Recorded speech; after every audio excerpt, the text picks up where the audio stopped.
Hello दोस्तों। तो स्वागत है फिर से एक और वीडियो में। जैसा कि मैंने आपसे प्रॉमिस किया था कि मैं जीएस की वीडियो यानी कि फिजिक्स और केमिस्ट्री का जो पोर्शन आपके में आने वाला है रेडियो ऑपरेटर में, वो मैं लेके आने वाला हूँ। तो मैं लेके आ गया हूँ आपके लिए, क्योंकि ये बहुत ज़्यादा इंपॉर्टेंट है, क्योंकि इसमें 50 मार्क्स का लाई करता है आपके लिए। ये बहुत इंपॉर्टेंट है आपके लिए। ठीक है, तो वीडियो को शुरू करते हैं।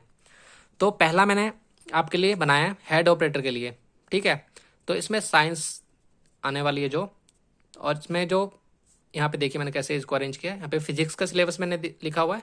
इसमें हालांकि हेड में 9 टॉपिक्स हैं। ठीक है, तो 9 टॉपिक्स में से आपके हो गए 6 टॉपिक्स तो आपके हो गए फिजिक्स के, और इसमें 3 टॉपिक दे रखे हैं वाटर, इलेक्ट्रोकेमिस्ट्री और ऑर्गेनिक कंपाउंड्स, पॉलीमर, प्लास्टिक। ये आपके केमिस्ट्री के हैं। तो देखते हैं शुरू से। तो फर्स्ट है आपका units, measurement and dimension chapter. ठीक है, तो इसमें इंपॉर्टेंट क्या है, एसआई यूनिट्स है। ठीक है, और सीजीएस यूनिट है। 2 यूनिट होती हैं, आपको पता ही होगा। एसआई यूनिट देखनी है आपको, सीजीएस यूनिट देखनी है इनकी। ठीक है, क्वांटिटी जितनी भी क्वांटिटी फिजिकल और केम। ठीक है, उसके बाद है कन्वर्जन। आपको कन्वर्जन देखना है, एसआई स्टैंडर्ड यूनिट से सीजीएस यूनिट में कन्वर्जन कैसा होगा। ठीक है, उसके बाद आपको डायमेंशन देखना है, एमएलटी की फॉर्म में जो होता है। ठीक है, तो किसकी डायमेंशन क्या है, कितनी है, क्या है, वो निकालना आना चाहिए आपको और याद होनी चाहिए। ठीक है, उसके बाद ऑल वैल्यूज़। ठीक है, लाइक एग्जाम्पल दे रखा है मैंने, एक एंगस्ट्रॉ में 10⁻⁻10 मीटर। ठीक है, ये होता है। और 1 न्यूटन में 10⁵ डाइन होता है, ऐसा यूनिट से सीजीएस में। और ये वैल्यूज़, तो आपको वैल्यूज़ भी याद करनी है, और आपको ये कन्वर्जन भी याद करना, आपको ये डायमेंशन भी याद करना है। ये तीनों बहुत इंपॉर्टेंट है इसके अंदर, और यही मेनली पूछी जाती हैं। ठीक है, तो आप इस चैप्टर में ये ज़रूर करना है आपको। उसके बाद आ गया स्केलर एंड वेक्टर क्वांटिटी। ठीक है, दूसरा चैप्टर आपका। तो स्केलर और वेक्टर क्वांटिटी में आपको क्या करना है, छांटना है। मतलब कौन सा पूछ लेगा, फोर्स, जैसे ये लिखा है एग्जाम्पल में, फोर्स कैसी क्वांटिटी है, स्केलर है कि वेक्टर है, इस टाइप के क्वेश्चन आएंगे। दूसरा वेक्टर एडिशन। ठीक है, एडिशन का पूछ लेगा। उसके बाद मल्टीप्लिकेशन का। उसके बाद क्रॉस प्रोडक्ट और डॉट प्रोडक्ट दोनों होते हैं, वो देख लेना फॉर्मूला आप कैसे निकाला जाता है। उसके बाद एंगल बिटवीन वेक्टर फार्मूला है, वो भी देख लेना आप जाके। उसके बाद यूनिट वेक्टर निकाला जाता है, इसका भी फॉर्मूला है, इसके ऊपर क्वेश्चन पूछे जाते हैं और आपके में पूछे जाएंगे। ठीक है, और थर्ड चैप्टर आपका आ गया force and laws of motion. ठीक है, तो इसमें क्या पूछा जाएगा, force and its all types. ठीक है, फोर्स और उसके सारे टाइप्स पूछे जाएंगे। और इसके अंदर न्यूटन ऑल 3 लॉज, न्यूटन की जो तीनों नियम हैं। ठीक है, विद एग्जाम्पल, ये बहुत अच्छे से करना है आपको। इसके अंदर क्वेश्चन बिल्कुल मिलेगा और न्यूमेरिकल बेस्ड भी मिलेगा आपको। ठीक है, with example, with and with numerical formula. तो तीनों लॉज के अंदर जो जो फॉर्मूले हैं वो आपको देख लेने हैं और एग्जाम्पल देख लेने हैं इसके। ठीक है, तो बहुत इंपॉर्टेंट है ये। उसके बाद आ गया वर्क, पावर एंड एनर्जी, चौथा चैप्टर आपका। तो इसके अंदर है वर्क।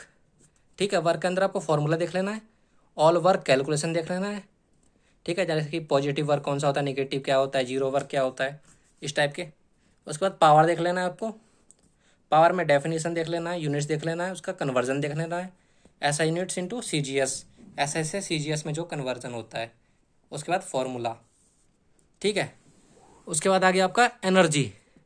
एनर्जी में आपको डेफिनेशन देखना है, यूनिट्स देखना है, उसके बाद कन्वर्जन देखना है एनर्जी में भी, ऐसा ही से सीजीएस।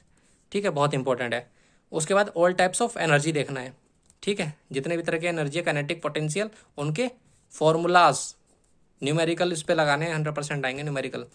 ठीक है, न्यूमेरिकल और फॉर्मूला, काइनेटिक का और पोटेंशियल का। ओके, उसके बाद आ गया आपका 4 हो गए ना, हाँ। रोटेशनल मोशन और motion of plant and satellite, दोनों को मैंने कंबाइन कर दिया क्योंकि ये दोनों रिलेटेड है। ठीक है, तो इसके अंदर क्या है, रोटेशनल मोशन के अंदर आपको देखना है फॉर्मूला जितने भी हैं। उसके बाद टॉर्क देखना है इसके अंदर। उसके बाद इक्वेशन होती है, इक्वेशन ऑफ रोटेशनल मोशन होती है, वो देख लेना आप, 2 दिन होती हैं, वो आपको याद करनी है। उसके ऊपर न्यूमेरिकल भी बन सकता है।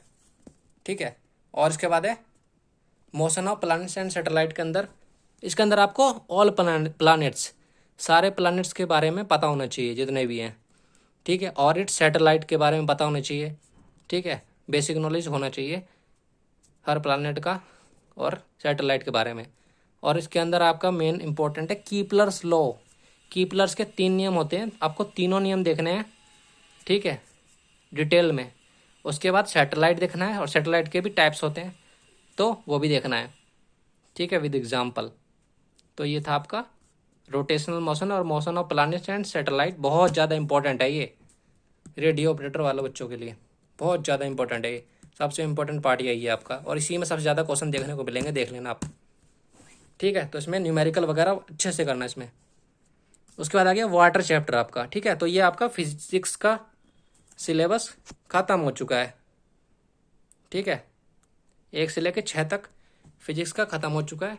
अब आ गया आपका 7th water chapter. 7th 8th 9th आपका केमिस्ट्री का सिलेबस है। तो इसमें वाटर में क्या आएगा, केमिकल फॉर्मूला, ठीक है, केमिकल फॉर्मूला पूछा जाएगा वाटर का। उसके बाद स्ट्रक्चर क्या होता है वाटर का, उसके बाद डेंसिटी, उसके बाद वाटर में डिजोल्व कौन कौन से होते हैं, क्या क्या होता है, उसके बाद मतलब ना डिजोल्व कौन कौन से नहीं होते हैं, उसके बाद आइसोटॉप्स होते हैं, हाइड्रोजन से रिलेटेड 3 होते हैं, उसके बाद हार्ड वाटर कौन से होता है और इसके टाइप्स वगैरह कौन सा होता है, ठीक है। उसके बाद वाटर स्टेट, 3 स्टेट होती हैं वाटर की, सॉलिड लिक्विड गैस, तो उनका कन्वर्जन, मतलब सॉलिड से डायरेक्ट चेंज कर देते हैं गैस में तो कैसे होता है, सॉलिड से लिक्विड में कैसे होता है, गैस से और सॉलिड में कैसे होता है, इस टाइप का, ठीक है।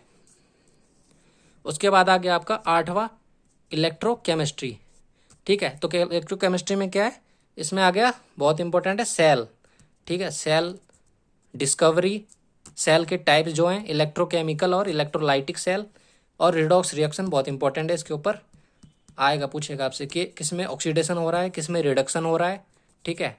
उसके बाद इलेक्ट्रोप्लेटिंग, ठीक है, एटसेट्रा। उसमें एक डैनियल सेल वगैरह भी आता है, तो उसके बारे में भी पूछा जा सकता है, तो इससे भी डिटेल में कर लेना आप लोग, ठीक है। उसके बाद है आपका लास्ट, और बहुत ज़्यादा इम्पोर्टेंट भी है ये, ठीक है,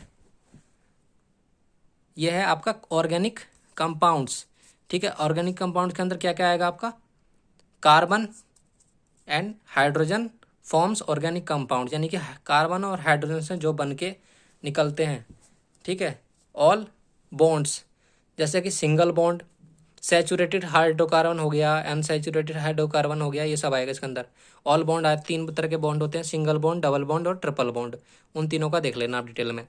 उसके बाद आ गया all functional group, functional group आपने देखे होंगे, ठीक है, लाइक नाम बता देता हूँ, अल्कोहल होता है, aldehyde, ketone, carboxylic acid, etc, 1 2 और होते हैं, तो इनके बारे में डिटेल में पढ़ना है, कौन कौन से कंपाउंड, इनका नाम पता होना चाहिए, ठीक है, इनके कंपाउंड के नाम पूछने के लिए आएंगे आपके। उसके बाद आ गया पॉलीमर, ठीक है। तो पॉलीमर में क्या होगा, polymer and its all types, polymer के बारे में पढ़ना है आपको और उसके टाइप्स के बारे में पढ़ना है, ठीक है। लाइक होमो पॉलीमर होता है और कोपॉलीमर होता है और भी कुछ होता है, तो वो देख लेना आप लोग और इसके एग्जाम्पल भी देख लेना, ठीक है। उसके बाद है प्लास्टिक लास्ट। तो प्लास्टिक में आपको क्या पढ़ना है, plastic and its all types, plastic और इसके सारे टाइप्स पढ़ने हैं। लाइक थर्मोसेटिंग प्लास्टिक होता है, थर्मो प्लास्टिक होता है, विद एग्जाम्पल देखना है कौन सा क्या होता है। और लास्ट में एक रबड़ का आ जाता है टॉपिक, रबड़ and it's type with example, ठीक है, रबड़ और इसके टाइप्स विद एग्जाम्पल होते हैं, तो वो देख लेना।